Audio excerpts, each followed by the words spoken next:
Like, I have this schmutz on my shirt. On my I can't see it. I can't see it. My daughter is a little bit under the weather, and I was trying to hold her while she had snot running down her nose, and I was like, "Oh, or this." Yeah, but you this could recording. walk up to your serial killer fashion closet anytime you wanted and picked out a different black T-shirt. Dude, I love my serial killer fashion closet. It's a Filipino serial killer closet. Nope.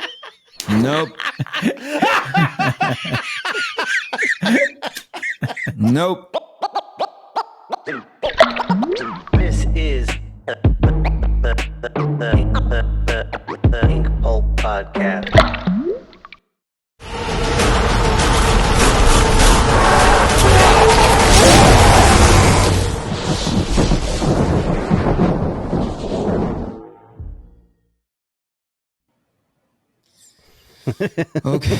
Okay. Actual recording, it says on this screen, is higher quality. What does I'm that just mean? waiting. Hold on. Yeah, I don't know. I'm just waiting for Matteo's internet to catch up. By the way, I want. Yeah. Oh, I'm on now. I see the red dot. Okay. By the way, There it is. Okay. I wanted to ask you, because we were chatting a little bit before recording. When we don't record, do you see me like properly? And then my Yes. image starts being grainy after? Okay. Gotcha. It just started this second as you asked that Just question. this second. Yeah. Fuck. It's the whole process. It's so frustrating because, and also the fact that I'm slightly delayed. So every time it feels like I'm interrupting somebody when we talk. And I have the reaction, like your faces react later to what I'm saying. So it's it's a little As bit a of a comedian, mindfuck, it's really but hard for you. as a comedian, as you know, since you all know that my main thing is being a comedian, it's frustrating, but spaghetti Wi-Fi. Spaghetti Wi-Fi. Fettuccine internet. Fettuccine internet. Here's the thing. I don't notice that. It's a small delay, maybe 2 seconds at most, right, Maddie? Yeah. Not even 2 seconds. I think it's like a second and something, but it's enough for me. Okay. It's enough. It's enough to be annoying. Yeah. Yeah, but here's my point. Even in real life, there are plenty of times when we are talking and I look over to you and your brain is processing what we're saying, So it's the same, only you're over there and we're over here, Yeah, All especially right. Here's when we're one- talking, I have some concept going on in my head, and all of a sudden I start, thinking in Italian. I lose track of what you guys are saying, and I get, I need a few seconds to, get back to English mode. And so for our audience, just think of it like that, like Mattteo has concepts, quote unquote, concepts in his head. And then when he doesn't reply quickly, it's because he's switching gears from Italian, Fiat 500 to Toyota or to Chevy Blazer, Okay, so here we are again in the train wreck that never ends, right? We keep putting it back on. We leave every week, and I'm like, that train is done. Every passenger there is dead. Nobody's going. And I come back, and you guys have like put it back together with Scotch tape and popsicle sticks. So this is episode 162, right, Shawn? I will tell you in a second here. I just wrote it down. 159. God damn it. Close enough. Like sometimes get closer, you know what I mean? Actually, to be honest with you, I only know 5 numbers. It's 95, 162, and 200. So it's one of these days, one of those. I'm going to be wrong on one of them. How are you guys doing? Right. How's your week? Has it been crazy? What are you guys up to? Nothing special. I just, I'm just working. Thanks everybody. Yeah. I'm just doing, as you can easily imagine, I'm just doing covers right now. So here we go.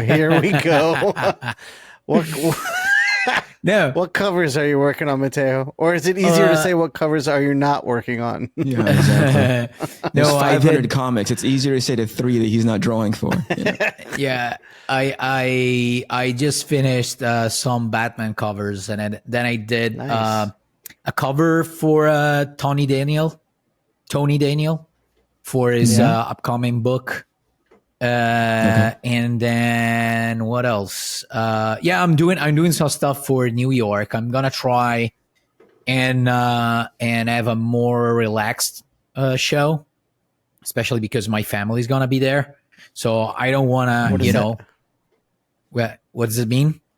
Yeah, I'm doing commissions in advance and stuff that I have to do. Okay. I wanna try and do as much as possible as I can before the show, so that I don't have to be too stressed out during the show. And yeah, that's it. As soon as I finish this things, I'm gonna go back to my book. Hopefully, the goal is to finish issue number 1 before leaving for New York in a month. Oh, nice. So we'll see. Nice. We'll see if I'm able to. 16 Very pages nice. left. So, how about you, Shawnee boy? For the both of you. I'm slowly digging my way out of the pit that I've been in for a little while. What's the pit? Are you at it's liberty just to work. talk about the pit? Yeah, it's just I'm behind on. I mean, I shouldn't say behind. I'm behind where I want to be on way too many things. So it's just knocking things out a little bit, and every time I knock 1 or 2 out, one more comes down the pipeline. But now I'm starting to get some momentum, so I'm knocking out 2, and then 1 will come in. So I'm getting there. Can I ask you a question? Do you have different pairs of glasses for the level of serious that you need to be, where you're like, I'm wearing these goofy ass ones because everything is just kind of like easy breezy, you know? And then like the mode that you switch into, I've got to put on these other glasses because it's getting a little bit more serious. And then finally, the nobody mess with me right now, I've got these glasses on. Do you have those? Speaking of which, no, I'm kidding. No, I just have different strengths for the reader. For glasses? Yeah, they're readers. They're not like prescription. Oh, okay. Wait. But you have multiple pairs of them. You just don't have the one. Right, because they're all different strengths. That's why I have multiple pairs. So what? How does that You're a conundrum to me. I'm a conundrum to myself, Eric. Well, First of all, let me give you a point of reference. When it comes to your guys' fashion, right? Mm-hmm.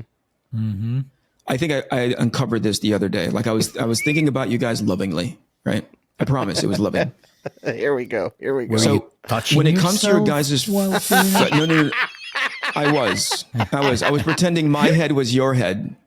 I was pretending that my balls was your chin. So anyway, here's the thing, right? When Mattteo makes an off-putting, that's a bad idea to wear those clothes, right? I think of it as, Mattteo just doesn't know any better. He does things out of comfort, you know, like a comfortable old lady, right? He's just like, that feels good to me. I'm just going to put it on, right? So I go like, he can't help himself. It's coming from a good place of like, hey, this feels good on me. I like what I like, right? Mm-hmm. Shawn actively puts on like the most fucked up fat pieces of clothes that I've ever seen in my life. Like that doesn't on any color chart that's not complimentary at all. They're all just bad choices, but on purpose, right? So similarly, when you're like wearing glasses, I go like, what do you need different strength? I think you have glasses for just moods now. I wasn't too far off earlier, right? It's not strength. It's just mood. It's what I'm doing. Like right now, I mean, I can see fine when I'm looking at a computer screen mostly. So these are very weak. But when I'm drawing, I need more help seeing the tip of the pencil. Then when I'm inking, I need even more help to see the tip of the brush. But and the reason... sorry, okay, go ahead. Then I'll tell you the reason My reason. Your reason, in my opinion. But yeah, go ahead. Okay. And it's not going to be a joke. It's going to be funny, but not a joke at all. I genuinely think that. Okay. The reason being, I don't want to wear my strongest glasses all the time because I'm afraid I'm going to weaken my eyes. So I use the minimal strength I need for everything I'm doing. Is that how it works? Okay, go ahead, Matty. No, well, I don't think that's how it works. I'm just telling you that's what my mind says. Okay, I think this is a big excuse for how specific Shawn is with every single detail in his life. So let me give you this example. Like every time we do shows, we try to share. We try to share, the room, and every time we do that, there's a specific section of the room that is dedicated to all of, and it's a big section dedicated to all of Shawn's accessories, all of his, there's a corner for all the spiels, and then a corner for all his earrings and how do you call it, the rings. And the other thing, so every time there's a ritual in which Shawn has to take, I'm going to take this pill, then I'm going to wear this accessory, and then this and this and that. And the whole process takes a lot of time. So I think that Shawn just loves, having a lot of, different accessories and shit. And then that translates to glasses too. So yeah, hey, you know what? Now that you've said it out loud, I can't agree more than what you said. I've only ever with you guys ever again. At the end of the day, we've seen it all, buddy. So it's not like we're going to be missing anything. I think it's Shawn naturally has the bag that has all of his clothes and his art, and he has a separate check-in bag for all of his accessories, man, and his pills, right? Yeah. And his product. Shawn wears a lot of product. Oh yeah. Yeah, it's a lot. It's excessive. You know what I mean? I think Shawn's a dandy. Shawn is not in a demeaning way, but just by definition, Shawn's a dandy. Shawn's a fancy guy. Yeah, I agree. He's like a modern day dandy. I'm into it. All right, well, that's the show, ladies and gentlemen. Thank you so much. We are. Thank you for joining Beating Up on Shawn today. Speaking of beating up on Shawn. Speaking of beating up on Shawn, you put something online yesterday that I wanted to follow up on because it seemed like you had something to say, and I said, "Hey, knock it off," and you're like, "Eric, come on, man, I didn't mean it that way." And I was like, "Dude, we know each other. I didn't mean." But the thing is, people don't know the way we talk with each other, right? So, what's that? So people were like, "Oh, are these guys?" Okay, give Mattteo context, Shawn. Go ahead. I'm gonna. Are you talking about the reel I made? Talking about tradition and craft and how modern technology is a bunch of shortcuts. Are you talking about that one? Yeah. Okay. All right. So I posted a reel.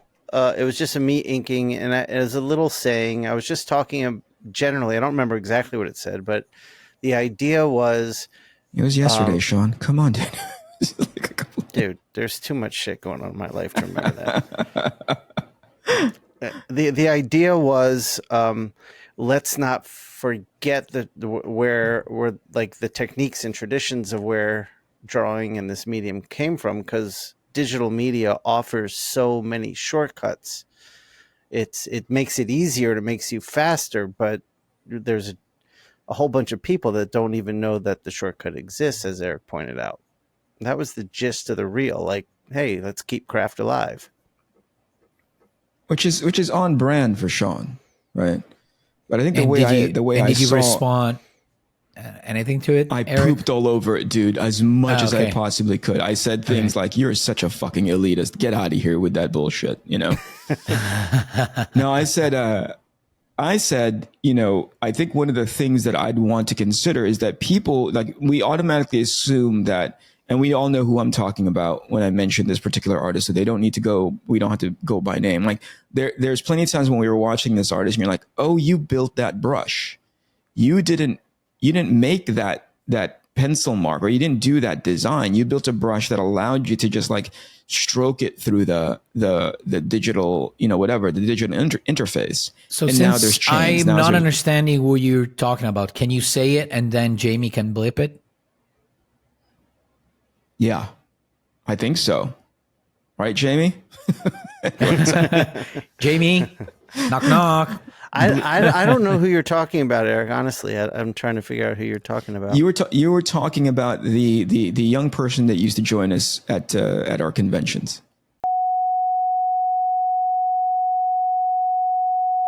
I know who you're talking about. Okay. All right. So, they got a lot of slack for the shortcuts that they were. Well, Shawn was giving them crap for the shortcuts that was happening in that space. And then I thought, I had two brains, which is like, if you have fucking shortcuts, you know what I mean? Like the old man, get off my lawn kind of thing. But generally, I don't know if some of these people even understand that it's a shortcut, right? I agree. It's just all they know. You know what I mean? Like I've seen now a couple of times on, on some of these sites where you buy brushes for Procreate. Procreate makes things so easy. Like literally, Mattteo, and I have a brush now where you can just like brush it on the screen, and different pattern. Depending on which brush you choose, the patterns of the windows show up. You know what I mean? Like for buildings and stuff like that. Right. Yeah. Right. Oh fuck. All right. I have a brush now that is all. What do you call it? That's just like a standardized pose of somebody pointing. You know what I mean? And you just stamp it down. And you just draw around it, so you don't have to worry about building the construction anymore. Right. Oh, gotcha. I've heard of something like that. I mean?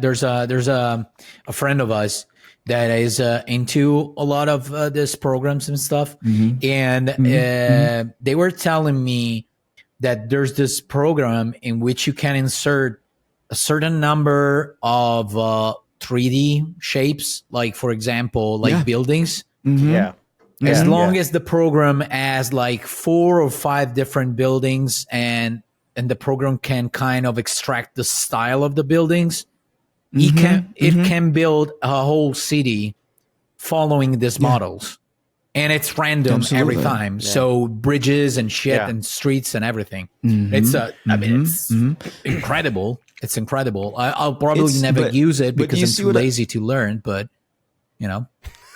Yeah, but here's what this is how they, and I've heard this in multiple conversations. They're like, I want to learn this thing that is like super time consuming and abrasive now. Take 2 weeks, 3 weeks to learn it, because I know once I incorporate it into my pipeline moving forward, especially if you're the kind of guy that just draws. Imagine being a Spider-Man artist, You're like, I know I'm going to end up drawing buildings and houses and streets and blah, blah, blah. So I'm just going to, learn this thing for 2 weeks as best as I can, because I know in my future, I won't even have to think about it anymore, So the point that I was trying to make was that there's a whole generation who don't even know that they're using shortcuts. You know what I mean? Yeah. It's all they've ever known are these tools. The stuff that is readily available to us now, super easy to go on YouTube, super easy to go on Gumroad, super easy to go on like ArtStation. You see all of the things that these guys are doing, the tutorials that they're offering, and you go like, and those guys are already handing out shortcuts to begin with. So there was no part of their learning that makes them go like, oh, I don't understand why. So here's one. Like I had to learn this. I learned this about several months ago. I was like, oh, there's a reason why lens flares look the way they do. Have you ever seen that? Like different types of lens flares have a different shape. What's a lens flare? Have you seen it before, you guys? Like, when the light for whatever hits the camera directly and you see it like do the circle and the bright. Yeah. Right. Okay. Think about Ridley Scott. Right. There's a reason why, and to the nth degree, J.J. Abrams was doing it all over a bunch of his Star Trek movies.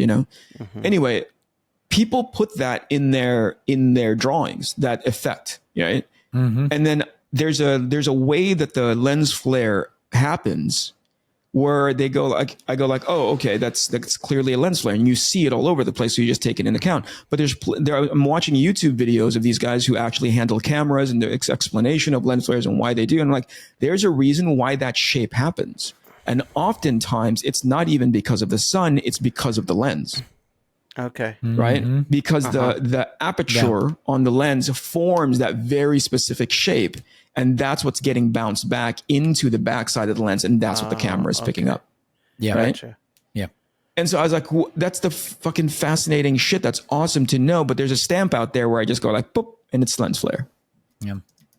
You know what I mean? Like, yeah, it's a weird place to be in. Like, I understand, like, wanting to defend like traditional work and the both the pleasure and how useful it is to learn this stuff and learn how to do it like personally with your hands. But on the other hand, there's a fair chance, or at least there's a risk that you become like the guy who's from the 80s or the 20s, like you guys. And sorry, I had to put a joke in there. Well, sorry. All right. Thank you for including Eric in the old man comment, not just me. I appreciate no, hold on a second. Keep in mind, he said 2 generations. He said 80s. That's me. He also said the 20s. You guys, yeah. That's you. I wanted to specify it. See, you way guys, younger than you guys. Yeah, you two. Guys, and plural. So we should be renaming the podcast "Two Old Men and a Kid." By the way, all right, back to the subject. So 2 old men and a dumb shark. So there's a fair chance that you become the old guy who complains with young people. That's true. Because they don't understand how the world was without the internet. You know, it's like, you realize that back then I couldn't send an email. And if I had to, if I needed information, I had to go to a library, find a book and, spend time to read it. And what a young person should tell you, like, yeah, sorry it happened to you, but, this is what I have right now. And I would feel stupid not to use it. So it's a weird, I understand where Shawn comes from because I'm the same. Yeah. But on the other hand, it's hard for me to blame. So it's right. It's let me explain my stance. Let me explain my stance here, because it's not that I'm against technology at all. I do use it. I think you are. No. What I'm for is learning the traditions and applying it to technology. Not just like not foregoing the knowledge of, say, perspective, because the computer will do it for me, so that you have an understanding of it, so that your work can be better because of that understanding. So when the computer does something that doesn't work, you can see it and fix it and catch up on it. And I think there's a danger to just following what's fast and easy. The end of that road can really be a bleak picture of all the art forms. Or I absolutely, right? I absolutely got your point. Best success ever. I absolutely got your point, and I agree with you. What I was saying is there's a risk that when you say so, it sounds to some ears, it sounds like, oh, this is just an old guy that, is envious because we're young and we have it all easier. That's this is what Eric was kind of pointing that out. My response to that was, well, then that opens me up for my next post. Digital media helps a lot with speed, efficiency, and all these things, and it's great. Just learn the traditions too. Yeah, I think that's where people were like, in one particular case specifically, somebody pushed back and like, this is the same tired sort of rhetoric that somebody was telling me when I was in animation school, when they say like, traditional animation is better than digital animation and blah, blah, blah, blah, blah. And I'm like, I think you conflated what Shawn was talking about, because that's not what he was saying at all. I know the guy, he's not coming from that place. I think it's more of like understanding and more people agreed with Shawn than not, which is to say, hey, you should have a baseline understanding of where this stuff comes from, so that if and when you decide to tweak it or like do something more, if you're a little bit more liberal with whatever it is that you end up sort of like manipulating, you at least know the foundation of the whatever it is, right? So if it's environments, if it's perspective, if it's anatomy, you have a baseline understanding of that, and then you can tweak it any way that you want, which, I think I agree with wholeheartedly, right? And but another thing, go ahead. Go ahead, Shawn. Go ahead. I was just no. You finish that because my point's kind of separate. But go ahead. Yeah, and I was saying the point that I was trying to underline was like all of these things that to what you were saying, Mattteo. Shawn's like an old man standing on the porch of his like old rundown derelict house, eating his bowl of like and constantly changing his glasses. Like frosted bran. Yeah. Like bran. You know what I mean? Like the kind that's like, have you seen that? It's like a square like this, but it's frosted on one side, but it's just nothing but like wheat and grass on the other. It's like straw cereal. Shawn is just sitting there trying to dump as much oat milk because his body can't handle lactose anymore, in a robe that he's worn for like 7 days, two different colored socks, and like slippers that don't even fit his entire foot, to bear. Like, and it's not even his coffee stains. Don't forget the coffee stains. It's not his shoes. You know what I mean? It's his neighbor's shoes that he just took. Like, it's the gel shoes a 15-year-old girl would wear. That's what he's wearing on his porch right now. So anyway, he's like yelling at people, hey, how dare you drive in front of my house with your gas-powered automobile? Like, I don't know what it is. Like, hey, man, I remember when cars used to be powered by horses and gasoline. How dare you drive that electric car? There's an entire generation who've known nothing but electric cars. Like that's not only that. It's I kind of understand them because it's like having like 7 cars, in your garage, and one, I'm going to quote you from previously. It's what car do you quote earlier? The 500? No. A Punto? A Fiat 500?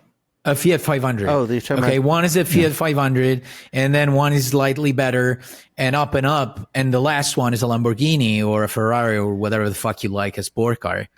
And somebody's telling you, listen, you should start from the Fiat 500, and keep the Lamborghini in the garage so that you learn how to drive a shitty car. Then you go up and learn how to drive a better car and better and better. And probably in 6-7 years, you get to enjoy the Lamborghini because you're a great, driver. So the Lamborghini will feel, properly. I don't know how to say it, but and you're there and just driving a 500 and leaving the Lamborghini in the garage. So it's really hard to resist because everything's there. You just download in 3 seconds. Well, 5 hours for me with my spaghetti Wi-Fi, but you just download a new program and you watch a lot of tutorials and in a week you can use it. And it's easy, so it's, it would be really hard, it would be really hard if I was them. So I kind of understand. That's also because you're closer to their age than Shawn is. You know what I mean? So you understand way closer the mindset of a young, way closer to a young person. I like the fact that Mattteo jumped in there. It was like way closer. He pressed on that button so hard. It's funny because literally 1 month ago, I told you, I promised you guys that I would never make old versus young jokes again. And we didn't believe you. We never believed you. You know what I mean? Never believed you would do that. We didn't. Because I'm young, but I lie a lot. Yeah, no, you're a young liar, is what you are. Also, you have a very obvious. Do you know what a tell is, Mattteo? Like when you're playing cards. A tell? Like when. Yeah, tell is like this signal, subconscious signal that happens either through your body language or your face or something like that. That allows us to know that you're lying. You know what I mean? Yeah. It's when you open your mouth, like I know for sure that you're about to fucking lie right now. Especially when you say like, hey guys, I'm not going to. I'm like, he's going to. He's gonna fucking go to. What were you saying, Shawn? You wanted to push back. I'm not anti-technology, and I use it. I probably use it more than I definitely use it more than you, Mattteo. So oh yeah, definitely. I'm I wasn't. No. My thing wasn't an attack to what you were saying, or I wasn't disagreeing with what you were saying. I was just expanding on the subject. So I was trying to see the other side. Nobody was saying you were anti-technology, Shawn. I just not don't at want all. to be the old. I don't want to be that old man. Is what I'm saying. You guys painted me as the cranky. No, The not at all. anti-technology thing man. was never on the table.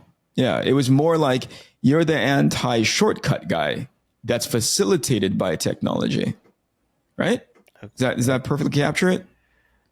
Are you going to change into your anger glasses in a second? Are you going to? Yeah, hold on. Okay. All right. Now. Dark angry glasses. Got my dark angry glasses. Actually, these match a little better. A little better contrast. Yeah. See, I knew it was aesthetics. I knew it was aesthetics. It had very little Eric, it has different power and different lenses and blah, blah. Such a fucking liar, dude. I want to get back to another, what I was going to say was it's a lot of these people who were very quick to adapt to shortcuts. Like I remember SketchUp coming out, which was do you guys remember that? Yeah, I've actually of used it here and there. Like for my amazing Mr. Freeze book, I had a guy making a 3D model of the Batmobile, which I used. Cool. I didn't trace it directly. I put it on the screen and redraw it. But yeah, I had a 3D model of it. Yeah. So a lot of people adapted to using SketchUp for every background and using like Poser, which is like a 3D model you can put in any pose and just tracing a bunch of stuff. Now, well, fine. If that helps you get it done faster, do your thing. But these are the same people that are getting super angry about AI when it was fine when AI was helping them along and they helped it get there, but now they hate it. No, that's not the same thing. That's not the same thing. Similar to like, what AI, I think that where the biggest one of the biggest allergic reactions to AI is just like the one that makes me go like, how ambiguous is that statement? Is incredibly emotional, which is like AI is taking jobs. I'm like, okay, yeah, probably. It's in some capacity it is, especially when it comes to the art field, right? But this comes back to what we were talking about right now, which is like AI presents itself. I think the ethical part is the one that I really have issues with, where some guy comes in, puts in an AI piece of art and proclaims that it's there, knowing full well that 0% of that came from a space of them creating it. It was them thinking of this artist, this pose, this environment, this lighting, this whatever. Like it's prompt based. So the level of creativity stems from their ability to be able to like capture whatever it is in their head through words, not because they applied lighting knowledge, anatomical knowledge, environmental knowledge, perspective, all of those things, color, whatever it is. They don't apply any of that. They just like things. They just like the aesthetics of something.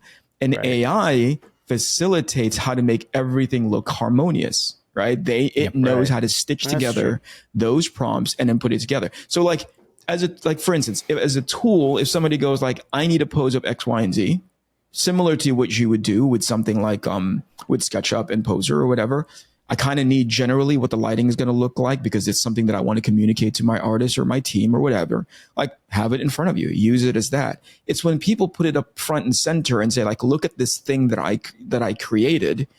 And I guess in the broadest terms, somebody like you can argue, yeah, you created that because once there was nothing, you punched in a bunch of words and now there's something. I guess by in technicality, that's true.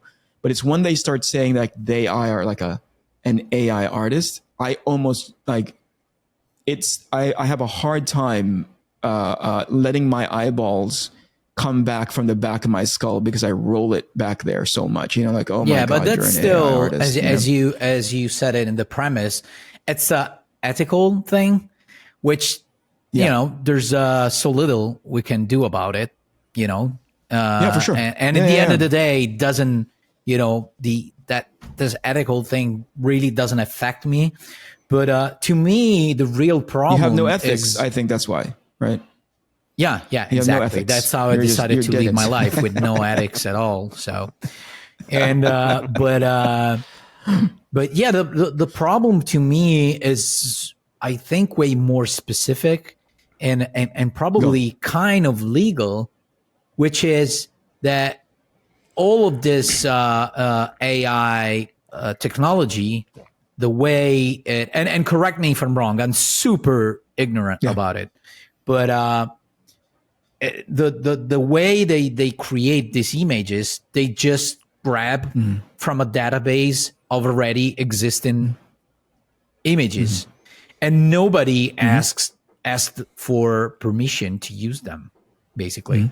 And I think when the whole AI thing is exploded, they interviewed might be wrong, but it was, I think, the CEO or one of the main guys over at Midjourney that was describing the project, and they were like, yeah, we used millions and millions of images online, so we couldn't, technically it was impossible to ask for permission for everything.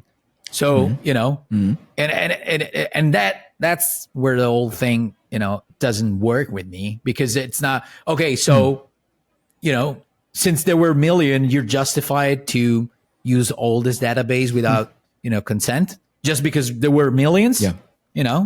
It's your job to ask for consent. And then if whoever says yes, you can use their images, and whoever says no, you don't have the consent, so you shouldn't do it. That's the legal part that it makes me think. But other than that, it's I saw some stuff that it's been made with AI, and it's incredible. So I still respect how amazing it is, this thing that's been created. Sure. Yeah, it's super compelling. If you take a look at the stuff that it's producing, it's when, like I said, it's when it's being used in lieu of somebody who can actually come up with a a more original, if there is such a thing as originality, like quote unquote original idea, as opposed to somebody who's just like, effectively appropriating other people's ideas and techniques. That, to me, I'm like, that's weird. So that is the murky no-go pool for me when it comes to AI. Is just the ethics behind it. It makes me go like, that's a little silly. All the other arguments, to me, I'm like, every time somebody who's pro AI, who clearly doesn't have any skill, I've seen plenty of accounts where it's like they have nothing in their Twitter account except for like retweeting like cat videos or whatever the fuck, right? And next thing you know, it just becomes like an AI art account, and then they go something like, these anti-AI people are just like gatekeeping or whatever. And I'm like, get out of here. Nobody's preventing you from going and actually learning this craft, right? The sentiment that's against you is because you didn't learn a craft. You learned a prompt. Somebody literally gave you, to put to Shawn, to the theme of our episode today. Somebody gave you the shortcut to being relevant, but not because you were any good. It's because somebody else was good, So I follow the Midjourney page on Facebook, and there's a lot of stuff that I find really interesting to see. But there was one guy, he was trying to do like these ornate, decorative, like almost Middle Eastern patterns. Yeah. And he couldn't get the software to do what he wanted. So he's like, how do I do this? Yeah. And so I was like, well, you could learn to draw, and then you could do whatever you see in your head. And then I got attacked from every angle, like I was saying something awful. And what did they say? What could they possibly say to you at that? Was it because they attacked me? They didn't attack me for I was right. Like no one argued my point. They were just like, how rude of you to come in here and treat your fellow group member this way. Like it was crazy to me, man. I think it's a lot. It's two components. There's something that admirable about something like that, and in generally, not necessarily, not specifically. Generally, when you have a community of people who are just like down to do whatever that community is doing, right? They're all about the Kool-Aid that is like Midjourney and AI. It's admirable to watch them be so overprotective of each other in this thing that they're trying to do. you look at them and you go like, that's just like any other fandom that's super into something that will defend it to the death. If you say something like, oh, G.I. Joe sucks or Buffy sucks, you know, like, how dare you come in here? We're a bunch of Buffy fans. How come you can, how dare you come in here and talk shit about one of the characters in the show? It's the same exact thing. That's admirable to me, but also it is just 2 steps away from being a cult. You know, where it's like, exactly. Are you defending this because you know that it at any point, it not necessarily Shawn, but like if somebody came in here and pulled at the seams, like if there was a string hanging out the end of the shirt, if I pulled on that seam, you know this whole thing is going to fall apart, right? Are you that defensive against it? Because, you know, if somebody attacks you for like poor, like some people always attack me for my poor anatomy. I love it. They're like, oh, dude, you can't draw X, Y, and Z. I'm like, yeah, like, it's not that I can't. It's just that I don't, you know? But I don't go in there and I don't go in there and put on boxing gloves and debate you on the fucking internet, you know? Right. I just go like, whatever. You know, I'm confident enough in my ability to be able to do something, not to this one guy, not to have to like defend myself. But I think there's something about that community who are always on the defensive. And I suspect it's got a lot to do with the fact it's like if somebody challenges that thing enough, they know they don't have much to stand on, you know? Right. Well, also they've been attacked for the last few months, like left and right. That's so true. I kind of understand that in this moment specifically, they are pretty used to, you know, get defensive every time, you know, somebody says otherwise. So, you know. Yeah. Now, I've seen the version where, you know, it's similar to what I just said about my conduct online, when somebody's like, hey, that's just fucking AI. They don't say anything. They're just like, okay, so I can't win you. You know, you're not the guy that I'm doing this for. I'm doing it for the 50,000 other people who are super down into it. Mm-hmm. But Shawn, by the way, speaking of which, I recently, maybe I already talked about it a few months ago, but I was at a show with we were chatting with other artists, and one of them showed me, I think it was Midjourney.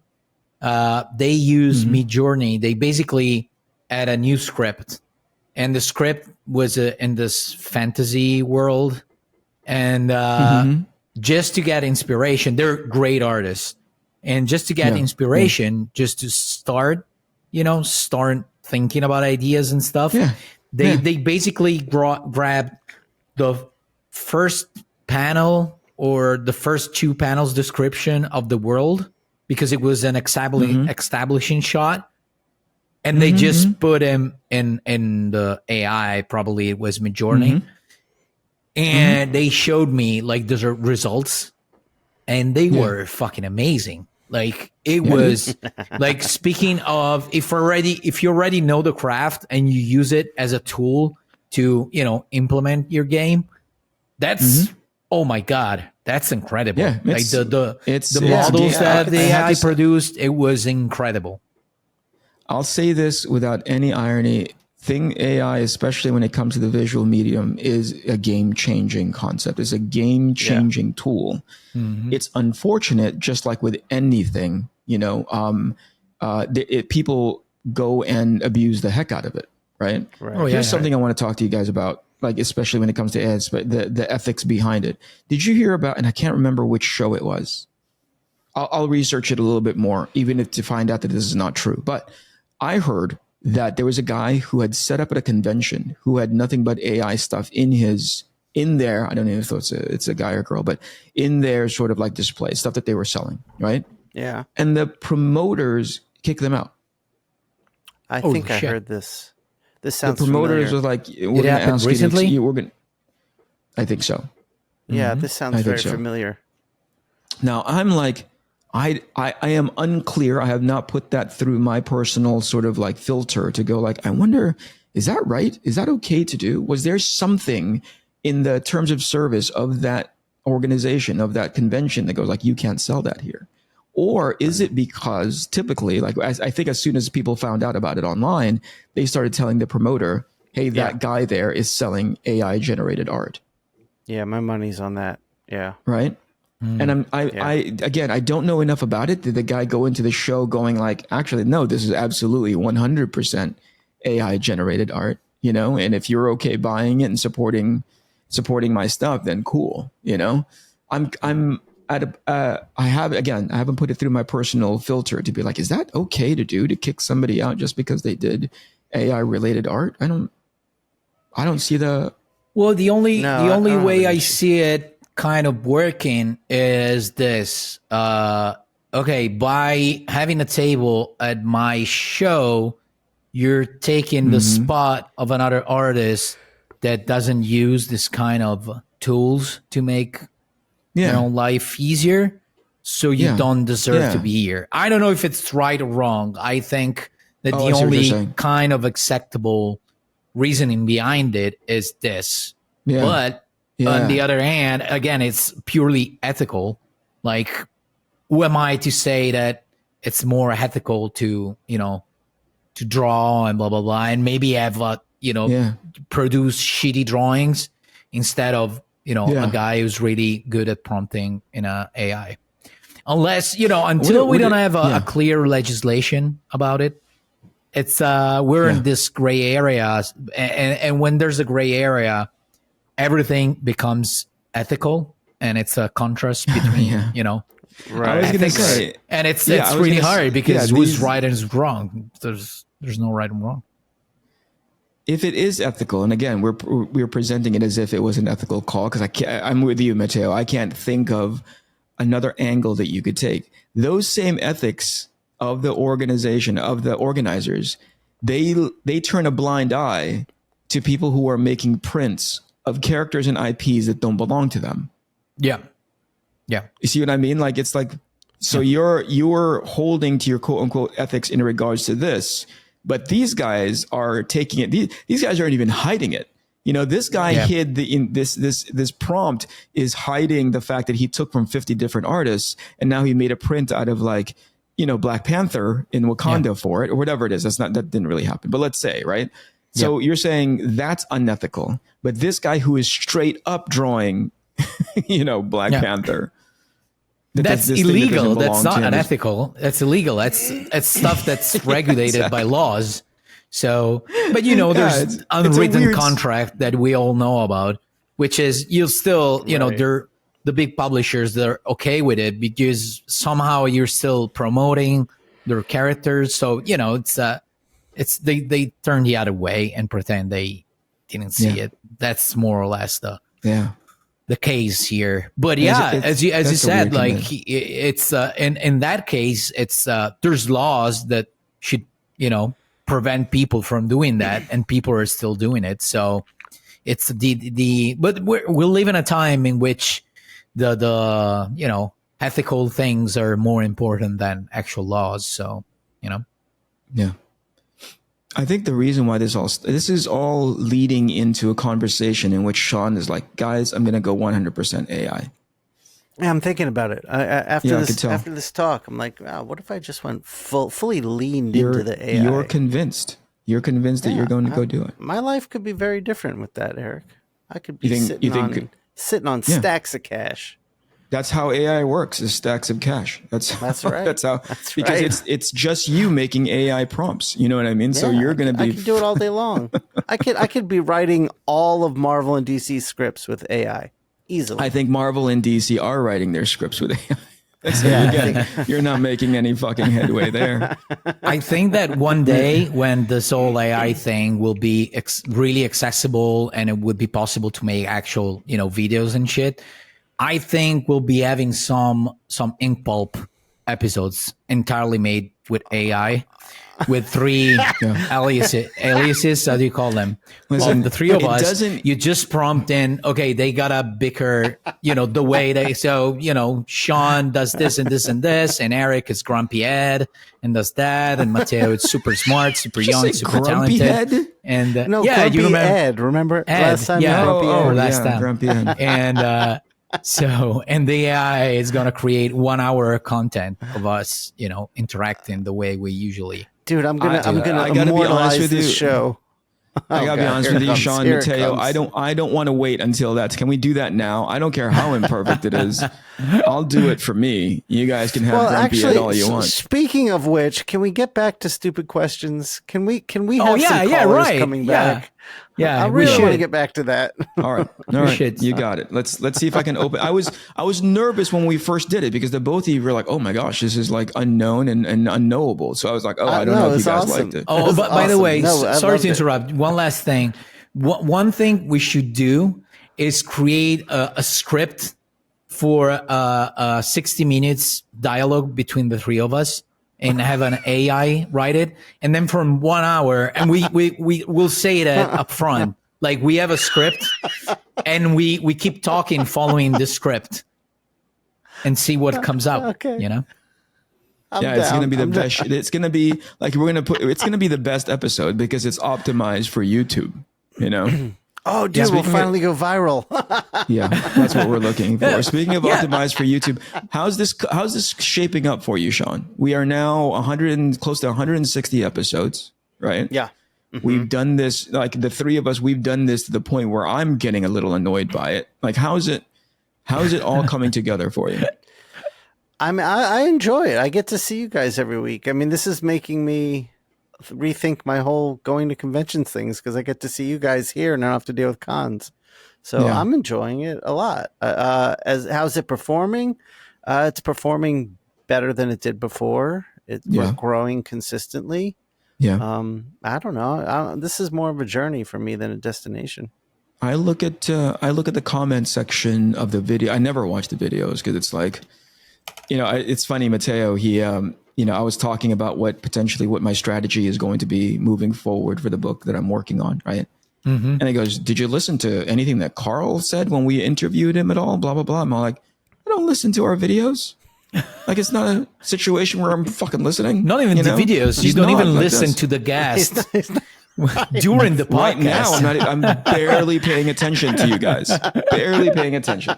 To be honest with you, in this podcast, you're pretty interactive. Like, you're interacting a lot. So it's surprising to me. Like, normally, this one in specific, this one, you're talking a lot. Yeah. Do I not talk? I think you do. In fact, well, I know, but sometimes you're like, you don't speak for like 30 minutes, and then we're like, Eric, and you're like, sorry guys, I was thinking about something else. Go ahead, you do that thing, I want you to pay, like, go back, and if you can think of the instances in which that happens, go back and look at those videos and look at what you guys are doing.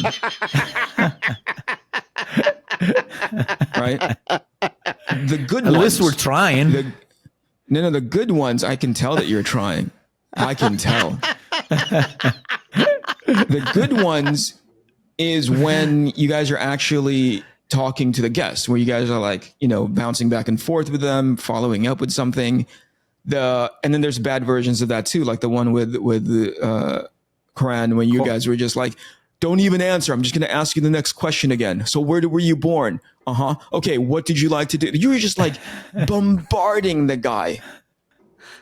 By the way, okay, I'm not going to say anything because I don't want to get Shawn in the way of that. Yeah. I wasn't, but yeah, whatever. Yeah, because by the time you hear it in a 2-second delay, you're like, I can't add anything to the way Shawn is just, machine gunning questions at this dude. The episode started off with the Shawn attack, and then we got away from it, and I was feeling better, and now we're back at it. No, it's not. I'm not attacking you. I'm attacking your style. So that's completely something different. Please take it with a grain of salt. Hold on. Yeah. I'll give it to you.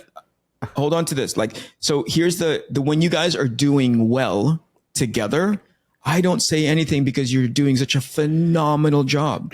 You guys have a great rapport. You guys are talking about really bad fashion choices, but it's entertaining. Like, I hear it and I'm all like, damn, I want to just sit here and listen to what these guys are talking about. So it's coming from and then the other extreme, there's the third extreme when Mattteo is just talking about himself. And you're like, just do I get out of the way of this jumbo jet. It's gonna land eventually, Eric, I'm just kidding. Your I closet, don't say anything.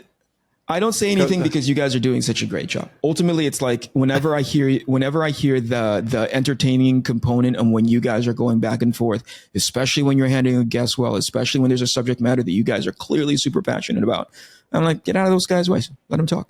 I talk enough. Eric is a wise man. I say Eric sees his role on this show as watching two dum-dums steer a car, and his job is to keep it on the tracks. Yeah. If there is, I have every plan on leaving this stupid show. And when you guys put out the call on like whatever, what's that online job application site? It's like in LinkedIn, something, right? LinkedIn, right? Yeah. That's got to be one of the prerequisites. You know, you must have the tolerance to listen to two dum-dums talk about whatever it is that comes to their brain for an hour at least. You know. By the way, back to stupid questions, stupid answers. Yeah. Do we have any? Are we going to do that? No, we don't have any at the moment. No, those set it need up to be prepared. We need people to call in and leave voicemails for Eric, so we can have them. I think so. I think it's a matter of just putting out the information. Speaking of, there is actually a call-in function to this program that we use, Riverside. If we were to go live, if we were to go live using this program, there's a call-in function where we can take on people live, but that's really super dangerous. So I'd rather have it so that we field questions ahead of time and then we can have it on here and have an opportunity to talk. Yeah, I like that idea. Yeah. It'd be cool to do a live episode once. Probably 2 people gonna watch it, but yeah, that might be fun to do over the holidays, like between Christmas and New Year's, when people are just like kind of hanging out. We could do it. Yeah, the time thing would be hard because it's morning. But for you right guys, now works, right? Yeah, right, but I could. Well, it's for Italy, it works. It's a nice timing, but we can do it. Also, there's people asking me online whenever I post like a reel for the show. There's a lot of people asking, like millions of people asking for an audio only version. And and are we thinking about it? It's something I'm talking to Jamie about. It's something I'm talking to Jamie about because there are a lot of people asking for the old version of the podcast, which is audio only, and audio versions of this, and that's something we can put on Spotify. And just video, no sound. No audio. Just Eric. Only Eric's feed. Eric reacting. It's always stupid things that we're saying. You guys are doing. I mean, I guess it's something we need to talk about. We need to talk about because the one argument is what's the value of audio only? People can't listen to YouTube while they're driving on trips or stuff because the minute you close the app or turn off your phone, it goes away. It shuts off. Whereas like streaming services, that's not the case. Yeah. But does that hurt our numbers if we spread over another platform, or does it get more listeners? That's the question. You guys have these numbers in mind and in your hearts. I'm not really paying attention, to be honest with you. I just come in here and hang out with you dum-dums. Well, that's true. So that's true. Yeah. I've got 0%. I think we should do it. I don't think it's gonna hurt us. All right. But okay. Whatever. I'll Jamie said he's ready to do it. I just got to. I need to talk to you guys and see what you thought. Awesome. Do you read the comments that go in the comment section of the streams or the podcasts? Me? Yeah. Yeah, I read everyone and respond to everyone. Really? All right. Yeah. Why? They seem to think that you guys are really, really funny. I read them and I'm all like, oh, these guys are really entertaining to people. That's cool, man. Well, we are. Yeah. Yeah. There's part of me that's like, I genuinely don't need to be there in the instances that you guys are hanging out just between the two of you and I get to watch. I'm all like, these guys are entertaining on their own. I just go in there and I'm all like, that was stupid. And then Eric, you guys laugh at it. Eric, you're an important piece of this show, and we love you, and we want you here with us. I'm not looking for that. What I'm saying is like this is just it to you. Conversation one Let of it in, 4 or Eric. 5 Let conversation. I do not give consent, Shawn. This is one of 5 conversations in which I go like, I can't show up to this. So speaking of that Christmas episode that you guys want to do, like the holidays, yeah, tell me when you guys want to do that, and I'll be sure to schedule something not that on the call-in show. I mean, just everything that's not that. Eric doesn't want to be on the show, so he can call in and troll us. That's I'll really just call in. Well, Eric, we're planning everything. Like you'll be there, but you also wear like Santa's hat and all that stuff. You know. I didn't know when you dress up for the occasion. I didn't know there was a cosplaying component to my fucking. And Shawn and I will be naked, but that's another story. Of course. Christmas, you've got to be naked. It's a traditional holiday. It's what Jewish people do on Christmas. To get naked, we're gonna get canceled really fast. Okay, Shawn, what are you working on? It's that time of the show where we talk about the stuff that's happening in the background. By the way, Shawn, did you manage to put order in your schedule and stuff like that? I remember the last time we talked about it, you were struggling with all the commitments, family, and all that stuff that was being in the way of your work. I have to get through this bottleneck, and then I'm going to restructure. I just have too many things that need to be knocked out like immediately. Once I get that off my like right after New York Comic Con, I'll be able to like think about that and make a better schedule for myself. That's the plan. Mm-hmm. It sounds like a likely excuse for the judge, Shawn. I did not kill them, Your Honor. I was actually I was involved with something else. Hey, if you guys had boogers hanging out your nose, I would tell you. Like right now. I couldn't tell with Mattteo because he's so pixelated. Well, you can't tell with me. Yeah, that's the same thing I was about to say. Right. Just 1 pixel. Did we not tell you you had a booger? No, but like I have this schmutz on my shirt. On my I can't see it. I can't see it. Right. I can't see it. Now that you said it, everybody will know. But yeah, it's near the end of the episode. Nobody gets this far into our recording. Nobody goes all 60 minutes, man. Mattteo looks like just a bunch of pixels. Like you're affected too, Eric, but you just look slightly blurry, so I can't see it. Oh, how odd! All right, my daughter is a little bit under the weather, and I was trying to hold her while she had snot running down her nose, and I was like, oh. I guess I'm just going to jump into this freaking stream or this. Yeah, but you could recording. walk up to your serial killer fashion closet anytime you wanted and picked out a different black t-shirt. Dude, I love my serial killer fashion closet. I just realized I did all my laundry. I think that's the bump. I think that's the Jamie bump right there. I looked at I looked at my closet and I'm like, holy crap. I'm blindsided by it how many black shirts I have. I love that closet, man. I never have to think about what to wear. It's a Nazi Filipino serial killer closet. Nope. Nope.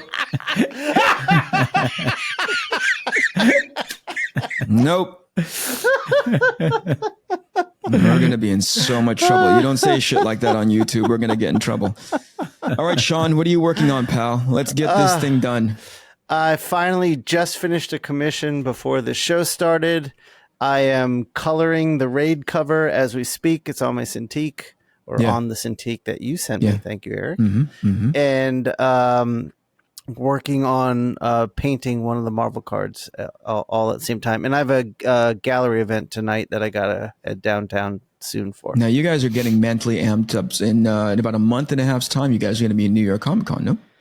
Yeah, about a month. Yeah. A month exactly. A month. Yeah. Wow. Yeah, it's going to be October 12th to the 15th. Okay. You're both sitting at Central Sequential. Maddie, what are you working on? How many of the 50 covers did you finish yesterday? I finished one. No, but no, yesterday I didn't finish a cover. I finished a commission for New York. And I forgot to tell you, I finished the cover that I only did pencils for, and the great Elia Bonetti painted it. Oh, and wow. that is something that I'm gonna do more often from now on because it's fucking amazing. Yeah, I loved it. Yeah. I'll show you guys later.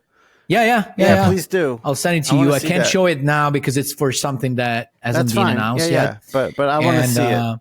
But it's beautiful. We did this thing. We wanted to do this kind of Leyendecker Saturday evening journal. What's the name of the thing? The Post. Saturday Evening Post. Yeah. So we did something in that style, and it looks beautiful. So yeah. Oh, I'd love to see that. That sounds awesome. Yeah, absolutely. And we'll be doing more covers of that book in the future. So I'll be sharing them with you. Because, can you say what book it is? Not yet, because it hasn't been announced yet, so I don't wanna spoil anything. But I will do it when the time comes. All right. What about you, Eric? I'm working on my serial killer closet right now. I've just ordered 3 or 4 more shirts, different shades of black, for next couple of days. Whoa, a little variety, Eric. Can you handle the variety? Different shades I don't know. of black. I'm trying. I'm expanding my parameter and see if I can get away with it. Let's see. I'm working on. And Mattteo and I are going to chip in and send you some colorful items for your closet. Don't do it. He's going to get sent right back. Why don't you just take the money that you're spending on it and go get a pair of scissors, cut it up, and put it in the trash can? Because that's exactly what's going to happen if you send me anything with color in it. All right. Go ahead. What are you working on? What am I working on? I'm currently working on tying up the script for book 5 for Arcathena, the dialogue script. So I just put the final thumbs up to that when my editor took a polish pass on it. I'm currently working on the strategy of how to make, and we were talking about this offline before we went on air, is to come up with a strategy of like, how do I make this thing so that it has sustainability? And that's an ongoing conversation with a lot of different experts in the room. We're talking to a lot of people behind the scenes saying like, how does this work for you? What's the best sort of strategy that you can implement? I know it's vague, but as soon as I have something a little bit more tangible, then I'll be able to like talk about it more liberally and openly. Sure. Then just recently, I showed it to you guys in our group chat, the style that I'm trying to facilitate so I can draw this faster. We had a great conversation again before we hit the record button about the benefits of, scaling back detail, but still maintaining something that's sort of like, how would you say, like complete? You know what I mean? Like details and all that stuff.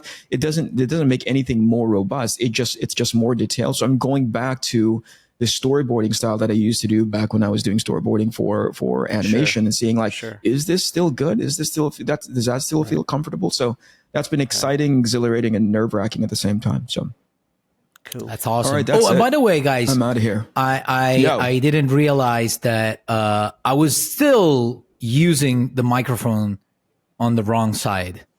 So finally, Jamie told me, "Hey, Mattteo, I was looking at the last videos that you guys shared, and you still using the microphone the wrong way." So it was the position of the shield was right, but the microphone itself was turned the other way.